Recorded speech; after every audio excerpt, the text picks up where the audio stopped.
Tuli n'owekitiibwa Honorable Betty Nambooze bwe tugenda okubanga tunyumyamu naye tutunulira ensonga nnyingi nnyo. Omuntu bw'aweza emyaka 10 mu nsi n'abeera centurion, gavumenti aba afunye ekifo ekirabirirwa gavumenti ng'omuwangazi waffe. Omuntu yenna bw'aweza emyaka 5 mu bufumbo, gavumenti yali muweerezanga ebbaluwa emuyozaza. Ffe mu Kereziya tukikola. Nze bwe mba nkuza aluminium jubilee ne mwami Bakireke nga myaka 10, nsobola okuyita faaza eyatugatta n'atuwaawo mmisa. Naye bwe giba nti 25 ne Kadaali tumusiba ne tuddamu ne tukubayo n'ebirayiro mu Kereziya. Bwe giwera myaka 5, Paapa yatuwandiikira ebbaluwa ng'atuyozaayoza. Ku makula ge mba mutuuseeko. Yes. Ebintu nga bye tulina obbiteeka mu ggwanga.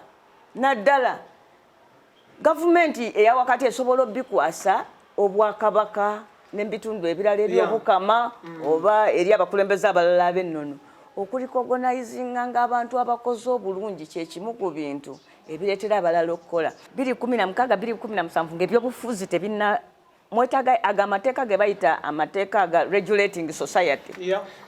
Mulina gatera mu kiseera nga abantu tebalowooza ku kulondebwa. Kuba omwana w'omuntu mu nsi muno afuga buli kintu n'atuuka okutuula ku njovu. Naye mugambe okwefuga. Okutuula ku njovu kisoboka? Abantu mu buyindi bazitambulirako. Omwana w'omuntu afuga buli kimu, naye ekimu ku bintu ebimuzibuwalira omuntu asobola n'ofuga empologoma n'etamulya n'atuula nayo ng'agyesigamye. Naye mugambe yeefuge. Weefuge.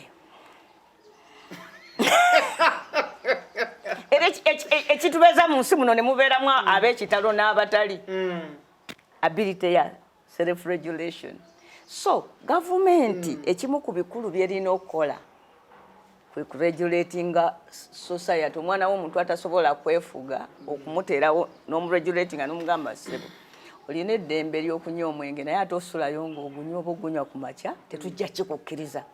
Gavumenti erina okuprotectinga omuntu n'ebintu bye even from himself. Kyova olaba omuntu bw'asalawo nti agende yette tumusiba. Twali tumugambirako ki agenze kwetta. Waliwo nabo abadde bagamba COVID tuleke tugende atukwate.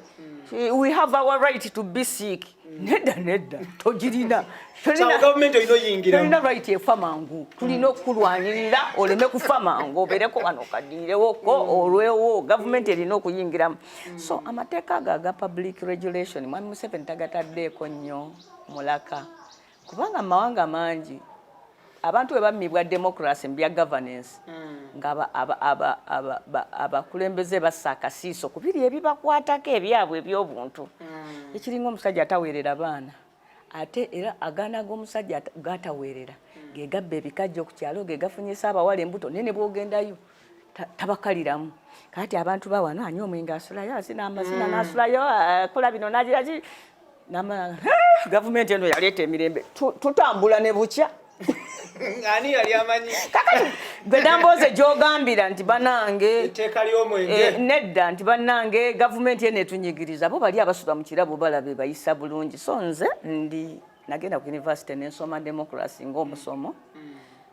Emu ku nkola y'aba dictators kuleka abantu kweyonoona si kwefuga. Obeera ne right okweyonoona ng'akompasetinga buli obuyinza bw'ababba wali mu bya governance. So ebirowooza bibuliza ku kirala mwe ne mudda ku kirala. Genda otunuulira amateeka agayise mu palamenti mu kisanja kati kino ekyaffe olabe ameka agakwata ku bantu okubanga babeera abantu ab'obuvunaanyizibwa mu nsi. Okulungamya n'okuteekateeka weetaaga gavumenti y'okuyamba. Kyova olaba 2016 ng'ebyobufuzi tebinnagenda bantu ku mutwe naleeta etteeka eryo nga njagala twogere ku by'omwenge guteekeko etteeka mu ekyo ekiseera kubanga olwaleero bw'oliteekayo omuntu ayogera byayagala balonzi bawulire. Omanyi mu politics waliwo politics wa mirundi ebiri. Waliwo politics w'okukulembera ne wabaawo electioneering politics ow'okunoonya akalulu. Bintu bibiri bya njawulo. Kakati nze nayagala amateeka ng'ago gasaana kusiga mu kaseera nga tetuli mu electioneering politics. era mukyala Kadaga ennaku ezo yampadde olukusa okuddamu okuleeta etteeka ly'omwenge ne ŋŋamba eryo tugenda lisavinga waliwo mu paalamenti kye bayita saving okuva ku eno paalamenti okugenda ku ye14 ebinaaba tebiwedde ne tubirangirira nti kino tukiterese kye tulitandikirako mu eri ejja ne bwe mba nga nze gyendi oba nga siriyo ebeera business saved. So lwaki ku ssaawa eno twagala kwogera ku mateeka ga kulonda tuli mwaka ogusembayo ababaka ba paalamenti bangi tebakyajja mu paalamenti ne mu constituencies zaffe abatuvuganya batambula and it's quite normal and natural that naffe tujja kubeera nnyo mu constituency nga tulwanirira okukomawo naye tetuli nti nno kitono nnyo mu nsi endala ababaka ba paalamenti bamala emyaka ena abalala nno n'ebiri ne baddamu ne babalonda so kino ekiseera si kirungi kuleetera mu mateeka bwe gajja kufa omanyi ekintu okuba ekirungi kibanga kyo kyokola kirungi naye ng'okikola ne mu budde obutuufu. Yes. N'ekifo kimatalinga oba okikoledde? Yes. Yes. Thank you. So kati nga nze okwagala mwami wange kirungi. Nnyo. Era bakitukubiriza n'okitukubiriza naye kakati ate singa otusanga ku lubalaza awo nga muweeweeta. Tekiba kyavunaanyizibwa. Ate nga nkola ekintu ekirungi dderafu naye ekifunga kiki? Kirungi. Honorable, President Museveni afunirawa mu kuzibira amateeka agaali badde gateekateeka abantu n'okubalambika okubakumaakuma okubeera bannansi kati bannayuganda basically n'osingamu abavubuka basinga bamawale obulamu bwa nnagalaale mulinga nga bisolo bya mu nsiko temuliiko afaako ekyo kintu kibi nnyo eri eggwanga. Uganda mu nsi yonna y'ensi namba 2 ku nsi ezisingamu abaana abato. Kyova olaba omuntu nganze ow'emyaka 5 abavubuka basobola okujja naga Nambooze okaddiye eva ku bubaka bwa paalamenti. Nte tetwali badde tetubeera na mubaka wa paalamenti amale omwaka nga tazze kubanga yagenda mu maternity leave. Paalamenti yali baddemu abakazi abamaze ozaala n'abasajja abaweeredde ku baana ne batuuka mu university. Era ffe bwe tutambula ova wano ne tugenda mu nsi endala abantu obanjulirayo nagenda n'abavubuka bange wano bakansala okulambula ekibuga kya Tanzania Dodoma nentuukayo nensanga meya nga professor yali tayalinga okusomesa mu university nga yalinga asomesa misomo gya urban development kati ye meya bakansala bonna ne tusanga abasinga nga retired teachers oba nurses oba doctors kati nze nyanjula bakansala abange ne bangamba owai ono kansala mwakolayo ebifo ebyabavubuka nenga nti awo yakiikirira mu luka ye yenyini era ne bagamba tujja kujja wamwe tukirabe mukikola mutya nti gambye okubeera n'omubaka wa paalamenti ng'avaawo n'agenda mu maternity leave wano bwe ziwera essaawa 10 mukyala Kadaga waaba yakatandika paalamenti oluusi atwala paka ssaawa 4 naye ababaka bonna naddala abawano Buganda baba bafulumye kugenda kujjayo baana baabwe ku ssomero kukima bakyala baabwe ku mirimu omugamba n'omugamba nti owaayi nkya tusinkane twogere ku kino naga nti olwono olunaku lwe nawasa mukyala wange nina anniversary oba tugenda ku baby shower nawe nkuyise nja kuba ne ku baby shower y'omwana wange kakati bw'obanga olina ababaka ba paalamenti abakyakuza birthday abakyakola baby shower naye ng'ate gweoyagala obwongo okubupangisa bulowooleze eggwanga ekyo kyekimu ku bintu ebituleetera wano obuzibu. Abo bayita bo kuyingira house. Mbadde njagala kuga anti ababaka ba paalamenti bafaanana be bakiikirira. Kakati feba Amini yatemula wana abantu abakulu n'obote. Kakati nditufuna abantu bato. Tebereza aba basajja basempa bani Buganda be yali nabo bonna abali ne Muteesa. Of course singa bakatandika okufa kati obukadde. Abo bonna ne babatta. Amini najja nattabaata baffe. Kakati ne kisigala nga ffe bakulu. Nagenda e Malaysia namalayo weeks 3 nga nsoma musomo gwa Social Security Fund. Nti e Malaysia ne awusigala ateeka ssente mu NSSF yaayo. Ateekayo mu kittavu. Nga batuga nti abawala babali wali bano betwagenda bagamba wawe tusanga ku bawala batini tusanyukeko nga basonga mu kafa katuddemu abakazi abalinga nganzi. Kakati e Malaysia ekizibu kye balina abakadde bangi. Era ekimu ku bintu baga nti ekizibu ekiri wano abantu bawangaala nnyo. We are the second youngest nation in the world. Ensi y'abaana bato. I know. Era tusaba mmwe muwangaale ensi yaffe musobole ogikyusa ebeereko ku bantu abatuludde n'abaana n'abavubuka nga kitegeerekeka. Omuntu yenna bw'aba akola by'amazima obuvubuka bwalikomye ku myaka 45 awo omuntu nga kalidde nga takyakyuka era kyova olaba mu palamenti baali bataddemu ne MP akiikirira abavubuka nga tebasuubira nti abalonzi bajja kulonda omulenzi ow'emyaka 2 nga zaake bamugambe nti gwokiikirira ki Mitiyana ne bateekawo ebifo byabaki byabavubuka specifically ne kakati ate kati kye twetaaga bifo byabakadde byabavubuka biveewo kubanga the youngest MP mu parliament ate si youth MP abantu wano balonda abavubuka kati bw'oba neggwanga nga lisingamu baana bato oteekwa okuba nga oteeka ssente nnyo mu kintu kye bayita national guidance okulungamya n'okuteekateeka bannansi kati ekyo kizibu kimu we are the second youngest nation in the world here kino era we are the second most drunken nation in the world bannayuganda mu butamiivu be bannamba 2 mu nsi yonna Germany yetusingako fene tubaba bakubiri ate nga bali nno bagunywa mungi naye tebagunywa nga ffe nze nagenda Italy ne kumacha ku breakfast ku meza kubeerako ecupa za wine naye eno ebasowaani ya mmere eno cupa ya wine eno cupa ya mazzi byonna babiriira wamu amawanga mangi tegakkiriza muntu atunda mwenge nga talinaawo byakulya naye omwenge abantu bagunywera ku njala mu Uganda kati ku average buli munnayuganda ng'otaddeko n'akaana akazaaliddwa leero nga bukya okutuuka ku muntu omukadde abanywa n'abatanywa buli munnayuganda ku average anywa ekidomolera ky'enguuli omwaka on average kakati bw'oba gwe tonywa nange sinywa n'olitanywa kitegeeza abanywa banywa nnyo kitegeeza banywa ebidomola byaffe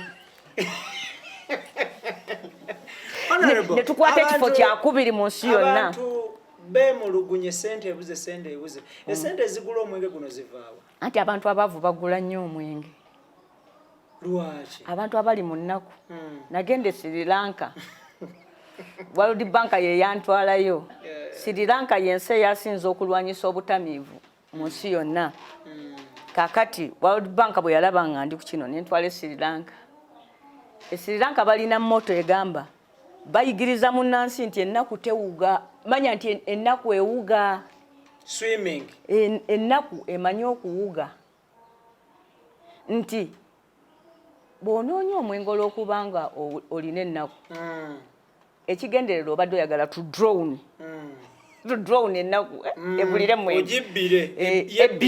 ebbire bo bagga nti ennaku ewuga era ejja kuwuga muwala gyo oyo gwonywedde olunaku gwako ng'ennaku yeekomawo bweti ngekulaga nti nno teyabbidde kakati Sri Lanka minisita oyo akola ku national guidance alina obuyinza bungi bwe wafaayo omuntu omunene mu kitundu kati nga Kasirye Gwanga bwafudde nga minisita ayisaawo ekirangiro nti amabala gonna emukono zino ennaku 3 tegajja tunda mwenge wafaayo omuyimbi ow'amaanyi ne bagamba nti ngenda okugenda wali obaga nti nga nange ekikola kubagezesa munguzeeyo ku mwenge omanyi Sri Lanka omwenge ogwo ne bw'oba mukazi nga nze ng'ensi ekulaba okoze naye okugukuwa omala kuwaayo kaadi eraga emyaka gyo bagunywera ku myaka ne bw'oba ofaanana nti okuze olina okipuruvinga wali mu supermarket ng'ogutwala nti ono omuntu mukulu era ne bakuwandiika wali wabbali nti gundi yazze wano n'atwala ecupa z'enguuli 2 kakati bwe naliyo omuyimbi ow'amaanyi ennyo n'afa ne bagamba mu capital city tewajja kuba kunywa mwenge ennaku 2 ne mbabuuza lwaki ne bagamba nti abantu olulaba omuntu ng'afudde nga batandika twenywere olaba kati gundi afudde kati twenywere kakati nga bo kakati ku nnaku ezo bwe zityo wabaawo okufa okw'amaanyi oba essanyu eriyitiridde singa ttiimu ya Sri Lanka egenda newangula ekikopo ky'omupiira somewhere nga balangirira nti kati omwenge banda tezijja kugula kubanga essanyu n'ennaku bitwala nnyo abantu mu kunywa omwenge kyembadde njagala okukobolera nti nno abazungu we bajja wano batusanga tulina omwenge gwaffe ogw'omuganda omwenge gwe bayita waragi abazungu be baguyigiriza abaddugavu ogukola nga bali mu lutalo era ekigambo walagi mu butuufu abaganda bakiwulira bubi ne bakiyita walagi naye bali bagambye wo jiini babaganda ne bakiyita ki walagi wo jiini emandula eyo akakeeru kali mu lutalo kubanga bwe banakuwa omwenge ojja genda olwane mu second world war tobuuza nti eno second world war gye tulwane nkwatirako wa so omwenge ogwo ne gutandikira mu bantu abapagenda wojini mubagenda mu Sematalo ne bagukomyawo wano n'erinnya ne tuligandawaza ne tuguyita ki walagi kakati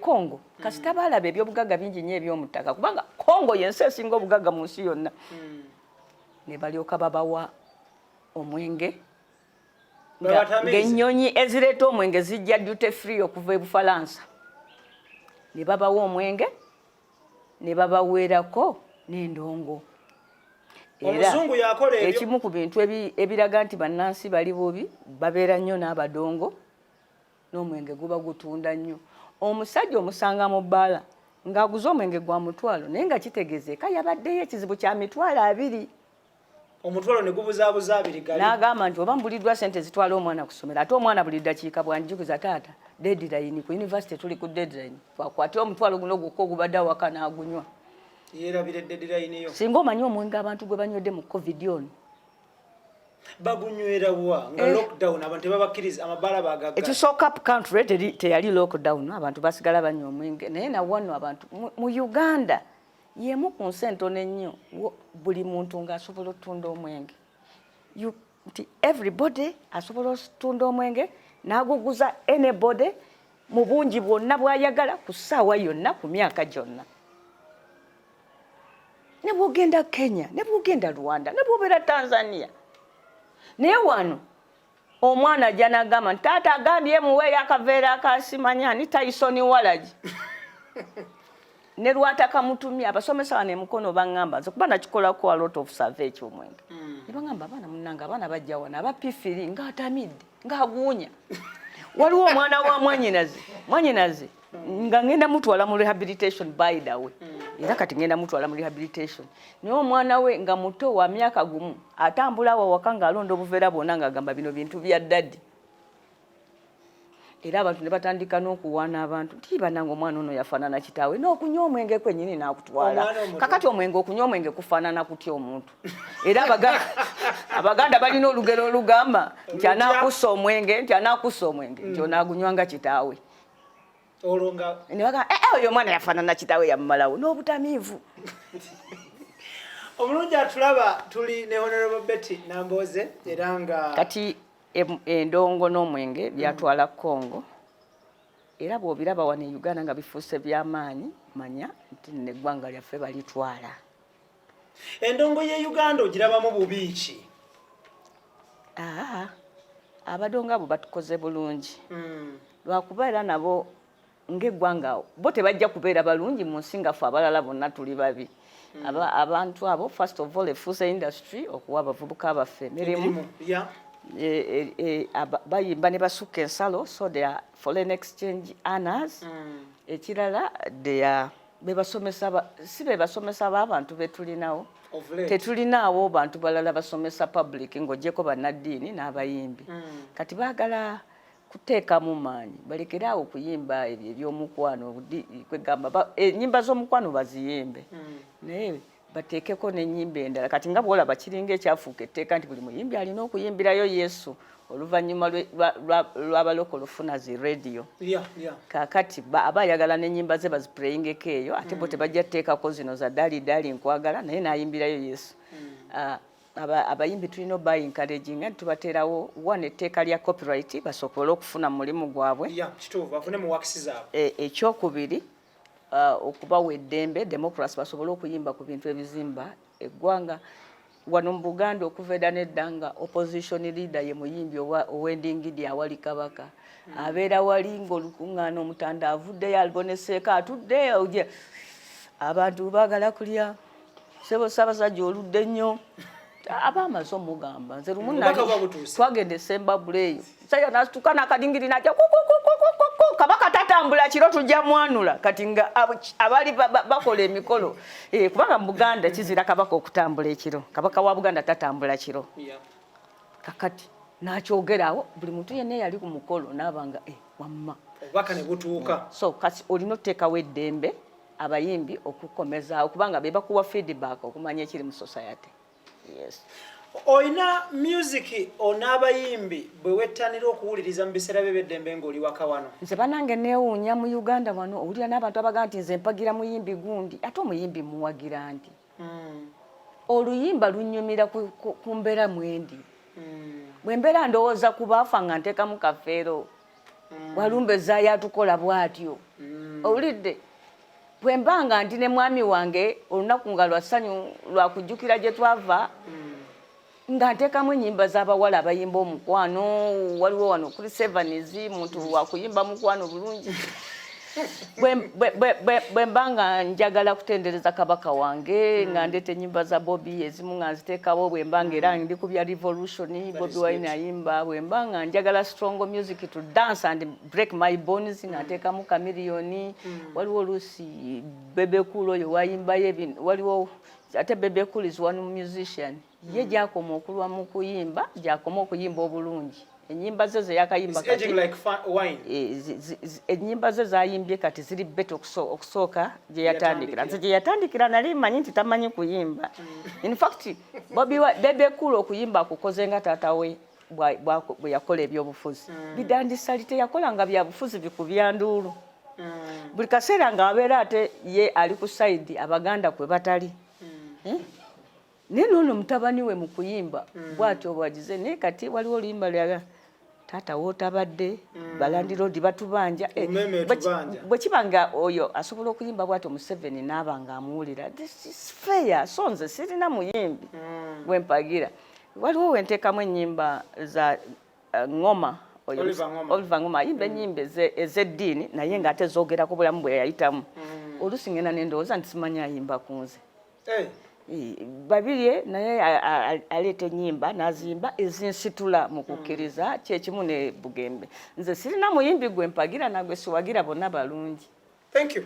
Honorable njala tutunuulire do you think government is supporting the art industry okuyimba kati ate abayimbi bagenze bakendera tulina abantu bamanyi kukola bikocho n'okwogera ebikwate ebikocho ye poems sibya bino bye mugamba nti okurapinga rap okutontoma batontomi so tewakyali bayimbi abasinga kati batontoma mwawula abayimbi n'abadongo omudongo yaba atya kati nga Wamala yali muyimbi eri Wamala omugenzi kati ani mudongo kati Chameleone mudongo ne bwayimba ekintu nga tekiriyo ayi mama yekipepe tekirina makulu naye ate lunyuma abaana bajja kuzina osange twatuka ekiseera wano ku speakide buli woogenda nga abaana baba bataddemu olwo infact ekyo kyekimu ku bintu ebinuma abasomesa tebakyayagala abaana baffe bayimbe babateerayo bidongo eno bonna ne bamayiminga which is bad ffe buli speakide omusomesa bwa buli class yayiyanga oluyimba n'alubayigiriza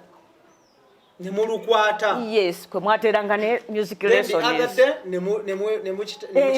nga oluyimba oluwulidde ku Mukono Junior School nga toluwulirangako walala lwa P3 naye kati abaana bonna ne kwaye ez'amaanyi naki bateekayo eri mabega ebintu wano neyegeegenya kyova olaba n'abayimbi abo abakulu bonna so nze njagala nnyo live band era abantu bamanyi wano bwe mba n'emikolo ngula live band naye ziri expensive. Of course. It takes not less than 2 million shillings to host a group. Yabali wakati wa million 2.5. So, kiri expensive. Naye disco esenyo okuyimba okwaddala. Honorable, government olowooza erina kyeyambye art industry ya Uganda?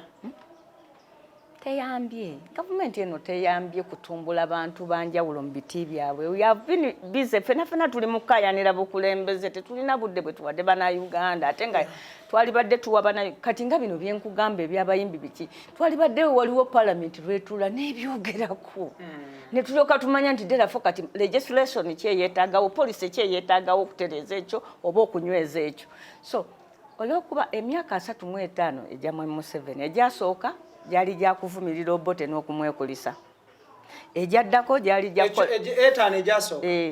gyali gyakuvumirira Obote n'okola ki n'ennyimba ne tuziyimba ezivuma abanyanya ate nga tuvuma bannayuganda bannaffe ne tuzikwata ku masomero ffe awo twali tusoma ejaddako kwe kwali okulooza ku byobufuzi ebyobukuusa ebya mwami Museveni nga tukola ssemateeka mukyenda mu etaano bwe yaggwa Basemwogerere ne bafuluma ne tutandika ebyobufuzi bya opposition paka kati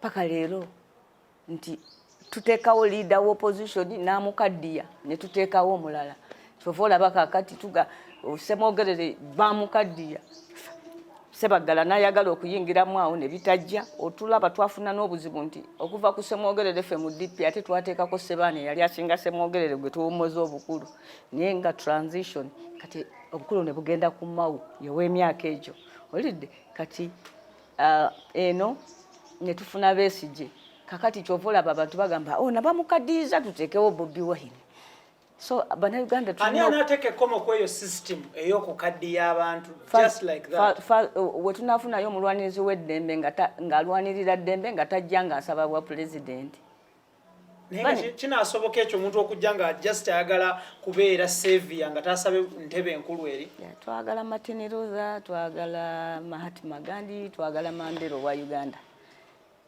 tuli mufuna tugenda kuvunuka ekizibu kino bwe tunaba tetunnamufuna tujja kubeeranga mu bino buli kaseera gurupu emu efuga neefuluma endala neeyingira neyeeyisanga eri gyeyajjewo oba n'obubi okusinga ekintu ekyo kyetwogerako kyoli mu kwogerako olwaleero waliwo akichampiyoni nga akikashinga akipushinga kibeere bwe kityo tolaba nga nkyogerako tolaba nga nkyogerako honorable njala tutunuulire Mwalimu Julius Nyerere lwaki ayitibwa father of the nation mu ggwanga lya Tanzania because yali musaale nnyo mu kulwanirira independence ya Tanzania olwaleero luno lwaki omugenzi Dr. Apollo Milton Obote adibizibwa ate nga yaliwo nnyo mu struggle eya independence kati ekifo kyo tuyamba okukola independence constitution Obote yatuyamba kugimenya ekifo kyo tuyamba okwerabira amawanga gaffe okufuuka abantu b'eggwanga erimu Obote yayongera kunyweza busosoze mu mawanga ekifo ky'okutuyigiriza okwefuga mu mirembe tusinga abazungu be twajjako Obote yafuuka n'akyemalira omukisa ne gumuyitako omuntu abadde n'omukisa oguli very clear okufuuka taata wa Uganda abadde Mwami Museveni singa mwe mwali mutegera baana bwe mu 86 Bannayuganda bawa Mwami Museveni all the goodwill gye yali yeetaaga okufuuka omukulembeze omulungi bwe yajja ofuga wano ne Ghana waliyo munne era yawamba obuyinza mu ngeri y'emu nga Mwami Museveni bwe yabuwamba Jerry Rawlings. Jerry Rawlings Kaguta Museveni yabagenda ne mu United Nations abazungu ne bagamba tufunye a new breed of African leaders tufunye abakulembeze ba Africa ab'omulembe ogwenjawulo ko kuba baddewo kati Jerry Rawlings yavaako dda nadda wabbali ate gyali mulamu Ghana egenda mu maaso Mwami Museveni yalemeddeko olidde kakati olwaleero Ghana ly'eggwanga lya Africa ekyokulabirako kwaga amawanga agatambulira mu demokrasiya era ennaku zino abazungu buli we batuwa ku ssente tuyige democracy tugenda Ghana ewali ekyokulabirako ate Jerry Rawlings ne Museveni bakolera ddala exactly ebintu byebimu naye yateekayo LCs ezo ng'abantu batuula ku kyalo nga chairman we LC wano eyo gavumenti ng'emala era ffe nze nali secretary for information ku kyalo kuba nali wa mawulire nga baddira abadde omusomesa guba wa mass mobilization eyaliko omusirikale nga gwe bagamba secretary for defense if you could see olukiiko lwa Mukono district council nga lutudde mu 9 lwali more organized more resourceful osinga parliament ya leero nga wano Mami Mambule Kigundu that great insurance man nga ye secretary wa finance wano musajja yali nga atereka sente z'omuntu n'ennusu n'agikuwa nga waliwo Mwami Lubanga ex policeman nga ye secretary wa security wa defense nga waliwo Mayanja Njuki former presidential press secretary nga ye minister wa information nga waliwo Kezekia Segwanga Musisi nga ye secretary for mass mobilization nga chairman ye Mwami Kiwanuka Musi and you would see quality because quality leadership. And we cannot have a good government unless we have good governors.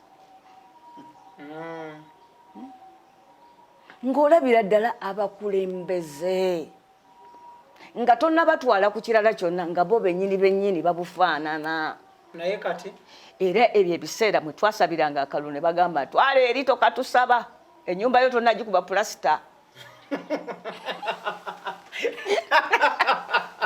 ne kati bwe genda olangira ayeesimbyawo nti tolina maka abantu bajja kudduka bonna bamuwa akalulu agafune anti kubanga talina maka era nga bona baka omuvumye nti talina nju omuvumye katumuwa akalulu era olumuwa akalulu ng'agenda kuzimba nju abalonzi baba bakikola balaba naye luli nga akalulu nga kirina mu tteeka twalikyusa nnaku ezo ne baliremaza etteeka lyali ligamba nti omuntu tasaba akalulu mu kifo mwatalina maka kituufu mazimbe agagessisimu apangisa naye amaka kati ne bagenda ne balikyusamu ne bagamba nti omuntu tebamuwenga kalulu gy'atalina maka oba bwe banaabanga bakamuwadde ajja gazimbangamu mu myezi 6 ng'awangudde kakati bw'atuuka e Kampala n'atandika okunoonya ssente amangu. You have MPs nga MP wo nga lwe yajja okulayira lwe lunaku lwe yasooka okujja e Kampala bangi nnyo amuntu abalaba bulira ku National Theatre obayingira waliwo omubaka wa Parliament kati y'engeri gye yafa nsobola omwogerako abaliyo tetujja kweyogerako ye bwe yagenda mu Parliament n'agendebwa mukyala Kadaga n'afukamira ku ttaka n'amugamba maama sirinyanga ku nnyonyi Speaker n'agamba waliwo olugendo lwali lugenda e Bungereza ne bamusaako era yakomawo ng'agamba nti nze gundi UK n'erya UK yaleyongerako n'akyusa n'agamba ndifaanana ye ne constituency ye busuku omulungi atulaba nze nagenda mu Parliament naye nga mu biseera biri nga Museveni yakajja n'alibadde ngenze ku bwa kansala omuntu nga nze yalibadde agenze ku bwaki ku bwa kansala tewali ambwise madaala bwoti okutuuka mu Parliament direct twali kati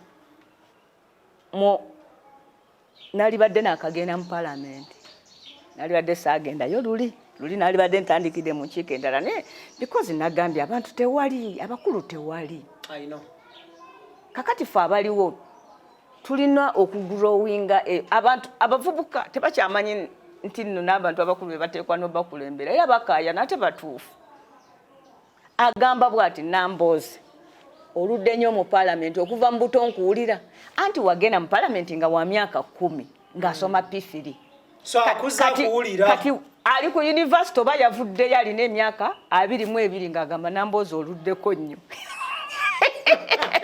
yagamba nkuze nkuwulira ne mugamba oli mutuufu maze mu Parliament emyaka 10 kati gwe bw'oba wali wa 10 nga tolonda na kulonda kakati otuusa olonda n'okulonda ogamba Nambooze namulaba obwedda maama wange ng'amuwagira yet Parliament world over ababaka ba Parliament bafuuka balungi lwakulwayo kubanga omulimu gw'ababaka ba Parliament gwe bakola mulimu gwa buyigirize naye ate tewaliwo university gye bagutendekera okuyiga nti biru bagireeta bwe bati nti bw'osituka mu Parliament oyogera bwe si kumanya luzungu nina ekitabo kyange kyempandiika njagala kifulumya nga nvudde mu Parliament kuba kati bwe nkifulumya banange bajja kunkuba ebikonde bajja kunyiigira nja kubulwa wenywa otuzzi abantu bajja kumpana kuba kati ntaddemu ebyama bingi naye buli mubaka wa Parliament bw'ayingira wadde ffe Banambooze aboogera ennyo amalayo emyezi 2 nga yeesibye omumwa era awo buli ajja bw'ati n'asayininga ne yeebuzaabuza n'afuluma n'adduka Parliament kyegambye nti muti level nga tonnayiga nti bw'osituka okwogera ne Speaker oyogera otya nze bwe nagenda mu Parliament neekwata nnyo ow'ekitiibwa kyanjo naŋŋamba 1 tokayananga okwogera nga ssaawa 8 zaakawera ng'abamawulire bakyaliwo ababaka abakulu abalina abamanyi entambula ya Parliament awo be batwalawo ekyokubiri toyisitukanga okwogera n'oyogera ku nsonga 2 oyogeranga kwemu ate tosussa sentence 3 nengenda nenkwana omulala Alice Alaso naye nambuulira bye yambuulira nti bw'oba onooyiga okuwaaba ensonga mu Parliament sookera ku petition lwaki yo ejja mpandiika osomako headline ate era osoma nsome wali kati abalala tebeewaayo okuyiga bwe batyo kati ebyo bitwala obudde okukola ki okuyiga neffe wano buli mubaka aba yakatandika okuyiga Parliament ate gwe tujjayo tunulira abantu nga Nasse Speaker wa wa America. You can see she has been in parliament since 1978. Yo speaker mukazi mukade wa myaka 8 alina n'amalibu Trump yagamuvuma aba America ne banyiga nnyo. Awulidde at 80 fetugenda mu nkungana z'ababaka ba parliament kati nganze nzo omukuba ababaka 12 abatula mu lukiiko lwa papa olw'ensi yonna olw'ababaka ba parliament. Kuba buli ggwanga bali waayo ababaka bagenda ne tuleyo ng'abakatuliki ne twogera ku zi parliament bwe zikola n'engeri gye tusobola okusaanyawo obukatuliki n'engeri gye tusobola okirwanyisa eddiini yaffe n'etabeera endangered by politicians. Naye bwe tugenda nga gwe namboozi otuuka wali nga gwe mutaasembayo. Olidde twatula ne Dr. Besigye n'abantu abalala bangi ne tuteesa nti bwe tunaateesezanga tetujja kuteekangako masimu. Naye bwe tutuula asinga obuto ku ffe yagatwalayo. Mugakunganya mugamuwa? Asinga obuto ku ffe n'agatwala eri gwe tutuma. Baatugamba nti bo we baatandikira meeting eyo ng'asinga obuto agatwalayo ye Besigye. Ebiseera ebyo. Naye ffe wano kati nange sinze nsinga obuto mu eyo meeting. Waliyo abalala bakasubanta abansinga obuto. Luli nga abantu bakkiriza nti omuntu omukulu okukulembera kikulu kyova olaba Museveni yajja wano nga wa myaka 42 banne nga bamuyita muzeeyi balimberimbe ku nsi nti ono omusajja mukulu tetulese mwana muto wano kola ki kubafulembera. So parliament erina emitendera egy'okuyiga. Ozze wano nomala essaawa namba ng'onninda because mbadde nsoma bitabo. Bw'obeera mubaka wa parliament oteekwa okuba ng'osoma nnyo nnyo ebitabo. Nze seebaka nga tezinawera ssaawa 8. Ezekiro. N'ozukuka mmeka? Ate n'enzukuka mangu okumonitalinga BBC eyogera ki, CNN eyogera ki. Kubanga buli we nnyimirira nteekwa kubuulira abantu kye batannamanya. Nange siteekwa kujjaawo ne njogera ebintuntu nga any other person. Kiba kirungi we njogerera n'omuntu alina empisa ewandiika ebikulu n'ajjayo akatabo ke n'abaako kyawandiika wansi. Kati ababaka ba parliament obalaba amuswaba balina library awaka. Njiraba yiri wali. Naye ng'ate omwo mwali baddemu okusoma. N'olwekyo olw'okuba nti tukayanira bya twefuge tutya. Tugenda ne tulera abakulembeze. Ate ne tubasuula mangu ne tubaluzinga nga tubuildinze capacity. Kati mbadde nkubuulira nali Sri Lanka, nali egindi. Kati mwe munyambye ofuna capacity eyo. Kati ate wenjifunira nga ate nina kufuluma ate muyingize atagenda ngako jjinja. Wanje? Nga muna Uganda naye nga tagenda ngako moloto. MP mu parliament ya Uganda nga tatuukangako moloto. Nze mbeera mu parliament nendeeta ebiteeso okuby'e Kalamoja nti abaana abawala babatunda mu butale Kalamoja nga ndi mugumu ndi mubaka waayo. Obote yali asazeewo akituteekeko lwampaka nga weesimba mu constituency eyewammwe nga wano nesimba wano emukono naye nga nnondayo ne constituency emu Kalamoja nayo nenkubira akalulu nennondayo ne constituency endala Mwankola enkubira akalulu mbundekeraawo okusosola amawanga kubanga nerinsaba yakaki akalulu. Naye ate eyo enkola tekola. Enkola ekola kwe kuzimba abakulembeze ne tubateekako omukwano ne tubabanja okukola ebituufu ne tubalera. Omukulembeze tazimbika. Osobola okugamba nze waliwo ennaku ezo abantu abamu babadde boogera ku radio emu ne bagamba eyo radio ye yakuzimba ne ŋŋamba nti naye lwaki tebatuzimbirayo bannamboozi abalala 10. Sengenda mu parliament n'ensituka. Sesiriyo ogwalu buli lwayimirira ayogera. Kadaga tasobola muga nti tuula. Nze nambooze mmalayo wiiki nga nnyimirira Kadaga tannandaba. Kakati bo abantu b'engulu eyo ate oluusi kye batusingako Sesiriyo akyali mu parliament. Naye kati abantu twabateekesa nti ebyobufuzi kulya ne tubateekamu ekyo ekirowoozo bagamba vaayo n'omulala alyeko. Honorable, oyogedde ku nsonga y'abantu okuteekateeka omuntu ne bamwambusa ate ne baagala bamuggyeyo nga tannatuuka ku kinyusi. Omuntu ayinza okukeera ku makya napozinga ekibuuzo nti omusango gwani? Sango gwaffe bannabyabufuzi. Thank you. Ffe twateekawo embeera erowoozesa abantu nti eri tuliyo bubeezi kunoonya ssente omuntu kyava agamba nti naawe ofunyeeko namboze n'amaka twayiseyo ennyumba yerabika bulungi kati vaayo ne munnaagenda omulala. Omuntu ayinza okubuuza ekibuuzo Honorable n'abuuza nti mmwe lwaki temuteeseteese ow'ekitiibwa Honorable Norbert Mao paka eri waggulu? Ng'omulaba ayagala omuteekateeka. Ye ate tetumuteeseteese tutya. Norbert Mao DP yamuwagira n'afuuka president w'e Makerere. DP nemuwagira n'afuuka MP ebisanja bibiri. DP nemuwagira n'abeera chairman wa district. Mumambuka. DP nemulonda okulira ekibiina. Nesooka nemulonda okubeera vice president wa DP owa Northern Uganda. Nemala nemuwa president. Era wano ekibiina kyokka ekirera abakulembeze kiri eki DP kyova olaba kye basinga okugamba buli muntu alowooza nti we wali nassale bedi gy'anoona abantu okukola gavumenti. Buli atandika ekibiina adduka mu DP gy'ajja ensigo. Because mu DP ekibiina kya DP omanyi nti kitutwala ne ku ssomero owulidde nga nkugamba nti nze nina diguri mu democracy. DP eweerera abaana 25 buli mwaka. Bwateekawo n'omusomo mu Nkozi University nga gavumenti ya Germany yegusasulira essente ezisinga obungi nga basemwogerere bagudizayininga gwa kusomesa abakulembeze. Era ffena abasinga abali mu DP eyo diguli tugirina nze Mwanga Kivumbi Bakakande Bajudi Babali abantu ba DP bona boomanyi. We got that university and get taught batulera.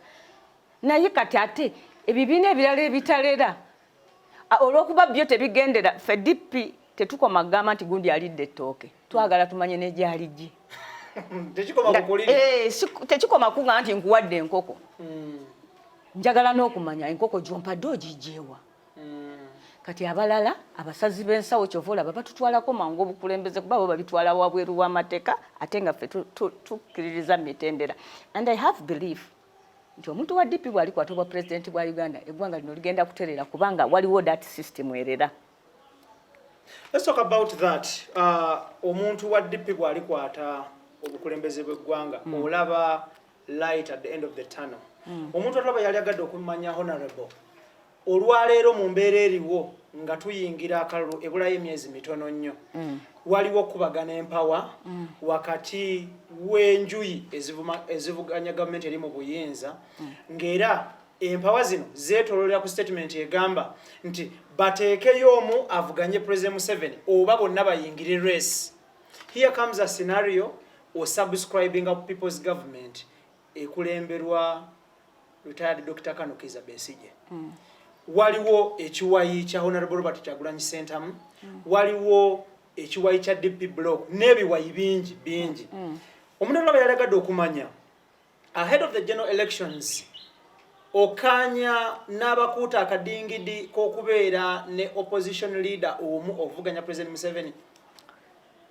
Kyalibadde kirungi kubanga si lwakuba nti omubbi aba n'amaanyi naye omubbi omu asuza basemaka ebweru ku kyalo no omubbi omu ow'enkoko basemaka bonna ne bava mu nnyumba yaabwe basule ebweru bamuteege so kigamba nti wamaanyi nnyo basinga naye omanyi criminal yesaana ayagala kulumba mu kibinja so maybe ebintu by'obululu bwe bityo kyekitukozesa okwegatta naye wano tegijja kusoboka kubanga tukyogera n'oli gwe tugevuganya awulira n'olwekyo ajja kuleeta ababe.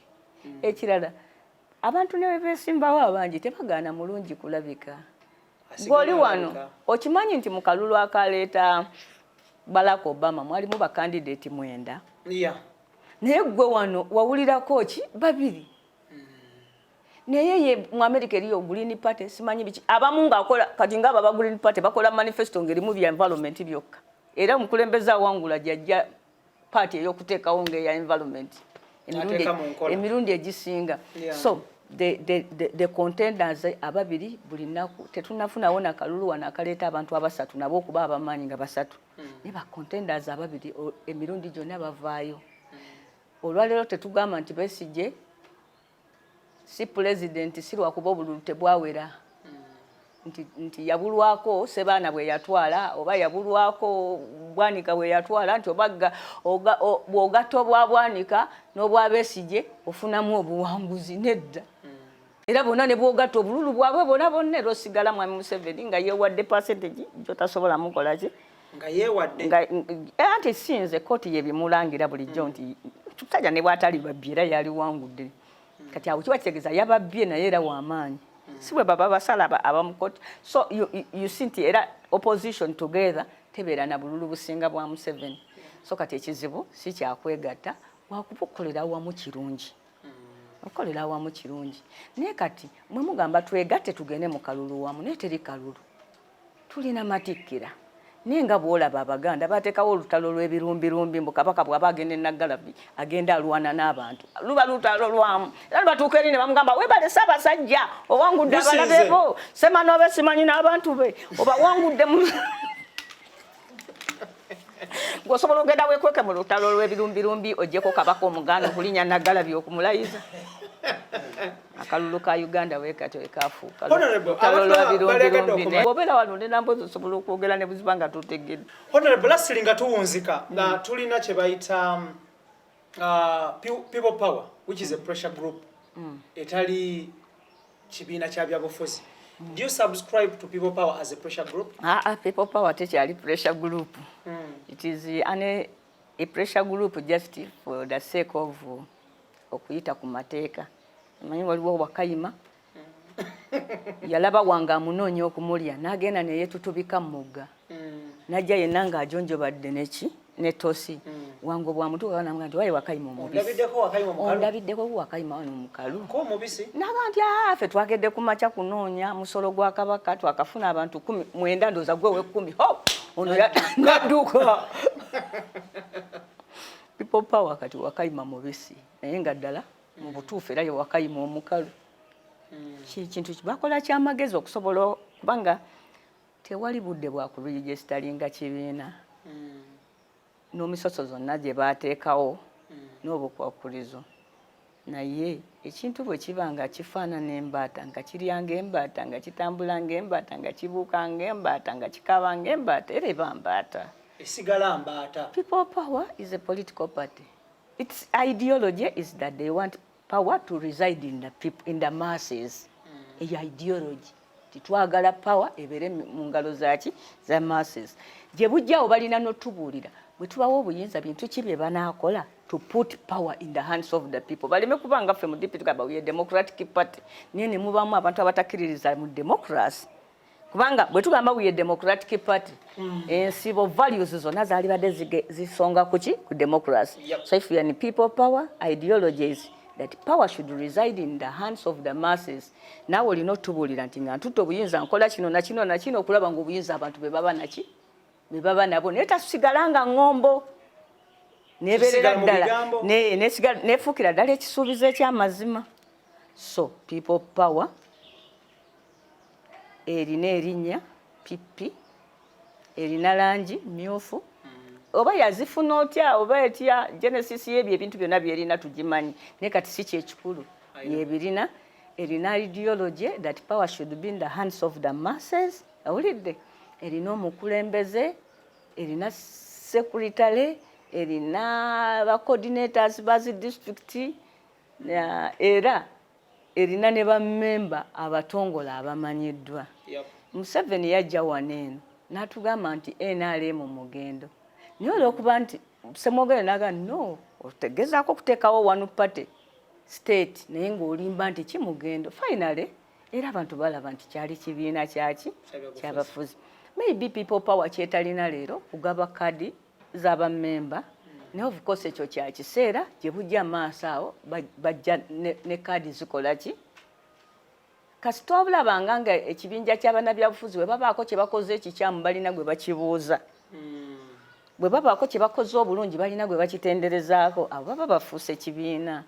And abantu oluusi bagenda ne bagamba tetuwandiisa bibiina bipya tebirina bwetaavu birina because kati laba abantu abayingidde mu People Power ffe twali tetubaleeta mu DP abalala bavudde mu DP ne bagenda mu People Power. So ekizibu kye bagenda okusanga kwe kubeera ekibiina ky'ebyobufuzi ate nga tebayita mu mitendera gy'ebyobufuzi kati ku bwa pulezidenti kyanguwa candidate ye Mwanyinaze Kyagulanyi naye ku bw'MP n'ogenda ng'erubaga baliwo 23 bonna ba People Power Lubaga South ewakatolubwamu okulondako omu yeesimbewo olutalo olusobola okubaawo nabali bootalonze obukyayi bwe basobola okuteeka ku mukulembeze ono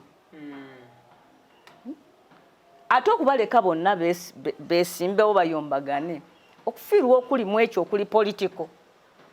The political problem that can come with that nakyo kinene nnyo naye nga nze mmanyi with time bajja genda batereza era nze I see a political party mu maaso awo ekulemberwa Honorable Robert Kyagulanyi for some time ajja gikulembera okutuusa bwe baliteekawo omulala. Oba bwe banaaba tebakigenzeemu kijja kutegeeza nti after 2021 tujja kubanga ebya people power bivuddewo. Nga go forward. Kubanga so after 2021 balina okugiregistering efuuka ekibiina ky'ebyobufuzi obutafuuka go forward. Bajja gikuuma bulungi nnyo ng'efuuse nga obuyinza tubuwangudde. Bwe tutabuwangule mwami Museveni n'asigalako bajja kuba mu buzibu bungi nnyo okugezaako okwekumaakuma okutwala mu maaso omulimu ogwo omunene gwe baliko. So ogenda n'ogamba nti ekyo kyombuuza nti lwaki temumuwagira, kiki kyoyagala tumuwagire? Waliyo ki ekyetaaga okuwagira mwami Kyagulanyi kye tutamuwagiddeemu? Naye ffe tuli bantu bakulu. Wansanga nina enkolagana ne Besigye ng'omuntu omutegevu, omuntu mulamu bw'alayira ne bw'afiirwa takyusa. Sisobola kwegatta ku kikoosi kivuma Besigye. Kati okuvuma Besigye bwe kuba kwe bapimira obuwagizi bwa Kyagulanyi kati ngenda kusigala wakulemye awo mba nnemwa. Naye bwe kibanga okuvuma Besigye si kyekisaanyizo already ndi muwagizi we. Nga twogera wano olwaleero tewaliyo muntu mulala yeerangiriddeko bwa candidate ku opposition. I know. You're right. Nabana abavaayo ennaku ezo mwami Museveni n'agamba nti waliwo wa presidential candidate abeewandiisiza electoral commission bye yayogerangako ndowooza naawe tobalabangako.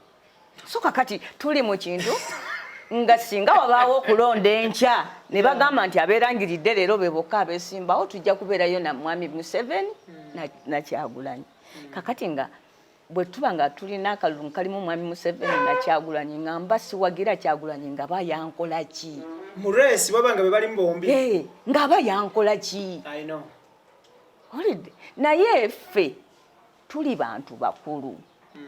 By the time you make 50 years nga mbyobufuzi omazeemu emyaka 20 wabaawo obeerako n'ebisiba n'ebiziyiza wabaawo by'otakyakola ate gwe mutabani ate gwe ng'oli free.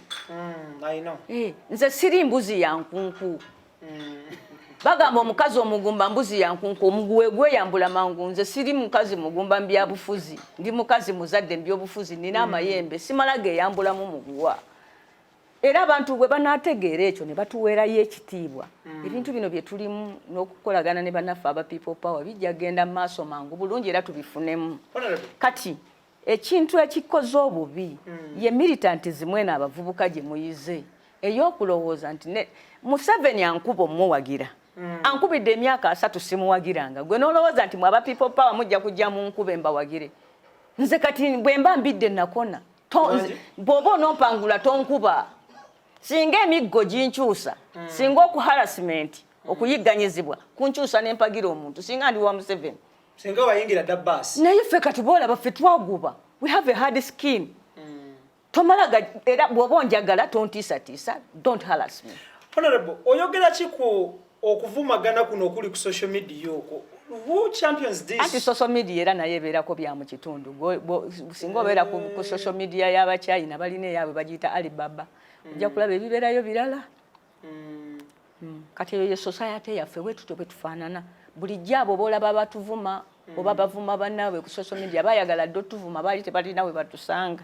Baafuna bufunye luwenda. Era baali badde batuvuma era naye lwakuba kati baafuna oluki oluwenda. Social media yo is a facilitator, efacilitatinga kyesanzewo eringa njaga.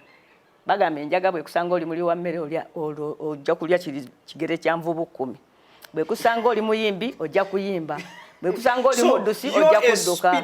Bwe kusanga oli namw akazoole ojja kugwera eddalu weeyambule. Kakati ne social media kyekusanga nakyo kyekuyamba tu promote. Lastly nga tuweze kaona. Owedda nkugamba wano nti tutunuulire abantu abali mu nsi.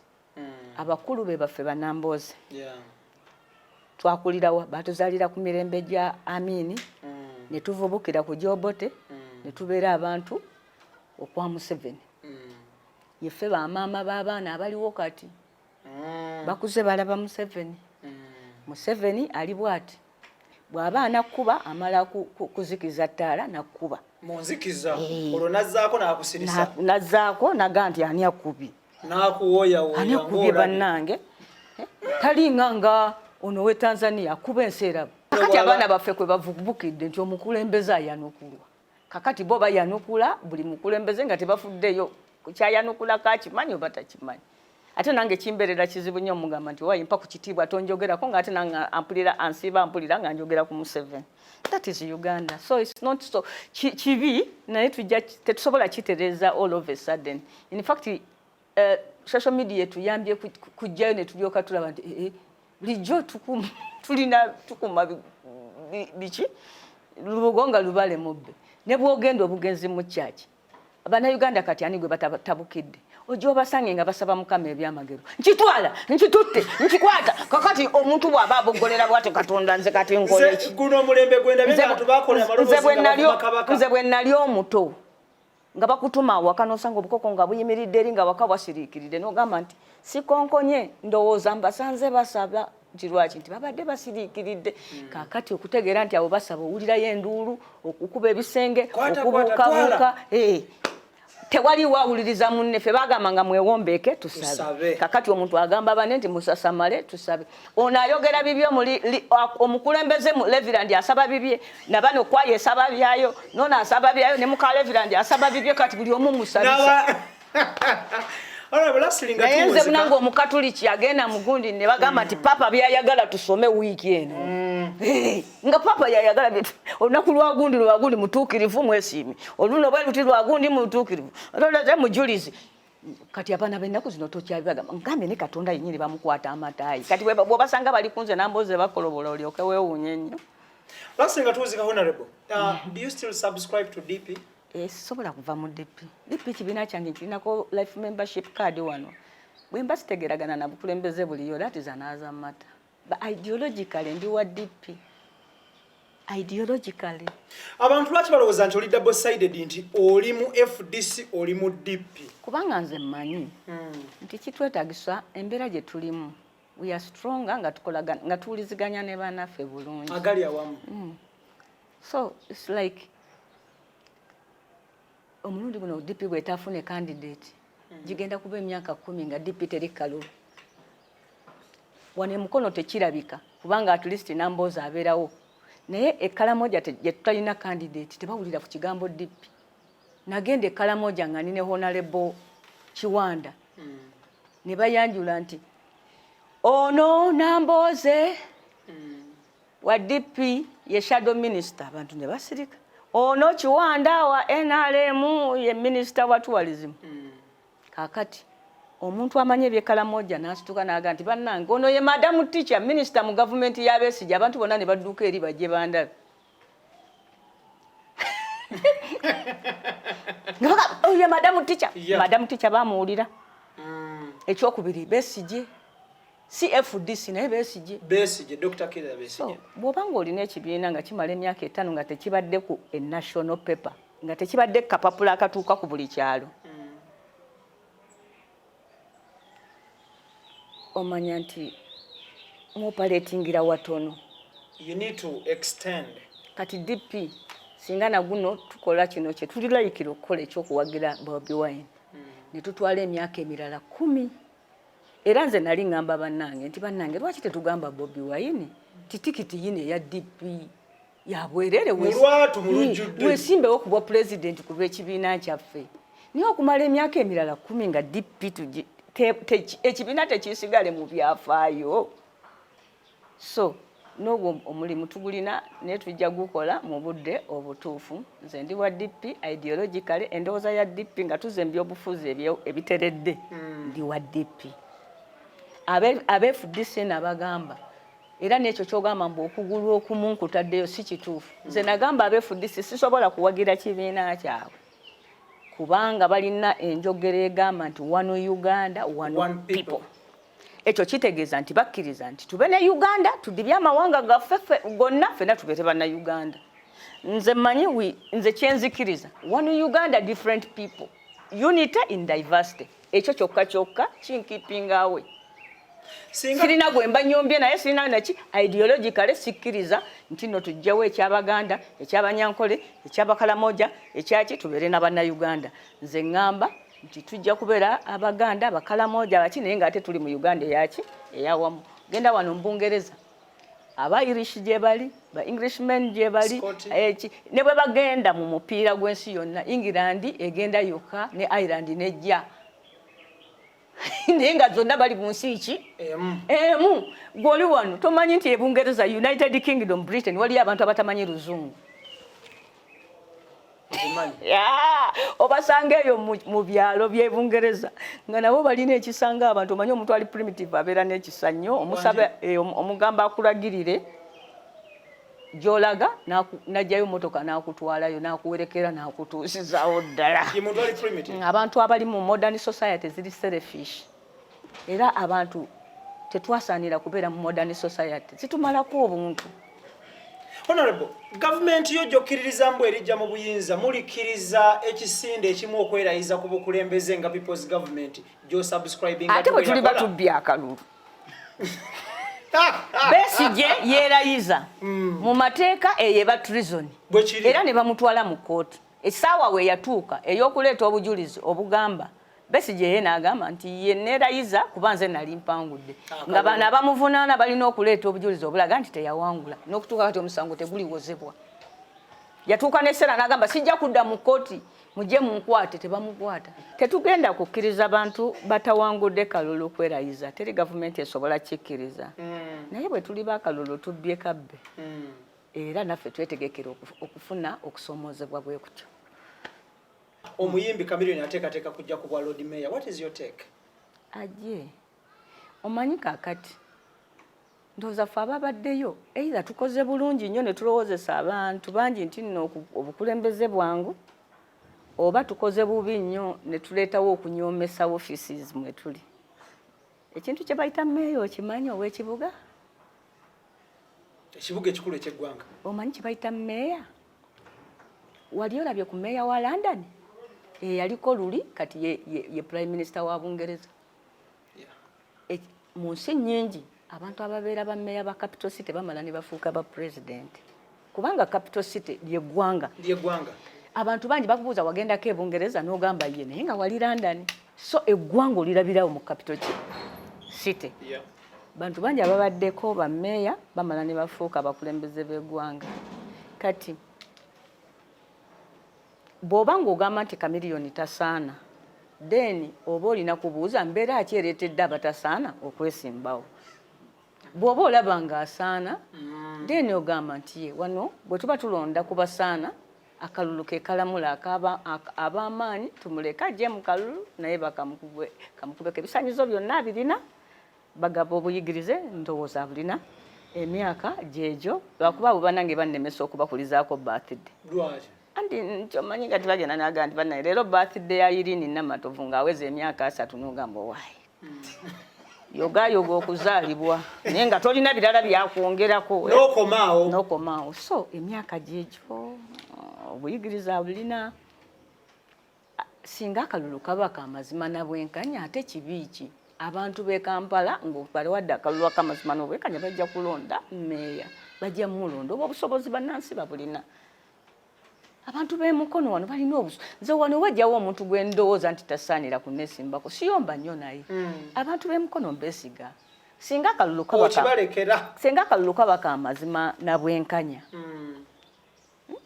ne bakakuba bajja kusalawo asaana obwemupi. Abantu buli nnaku akalulu bakawa abafaanana. Bw'oba oyagala okumanya abantu b'emukono tewetaaga genda eyo mmanga eyo tunula ku nze. So good reflection y'abantu b'emukono. So nze ndowooza nti tetujja kudda nyaawo tugambe bannaffe nabo bamama baabwe baabazaala. Musajja naye ayagala atimbeyo ku kipande ku kkubo ensi emulabe. Naye ayagala abeeko contribution gy'akola kuyita mu byobufuzi. Tetujja gaana muntu yenna nti gwe tosaanidde ogwo omutima guba mubi. Ajje yeesimbewo singa akalulu kaba kamazima na bwenkanya naye n'akakola naye n'akatambuza n'akasaba mu mbeera bwetyo. Why not? Bwe bukera ku makya ng'abantu gwe balonze ng'atukulembera. nga tukulembera naffe tetuli ba kitalo.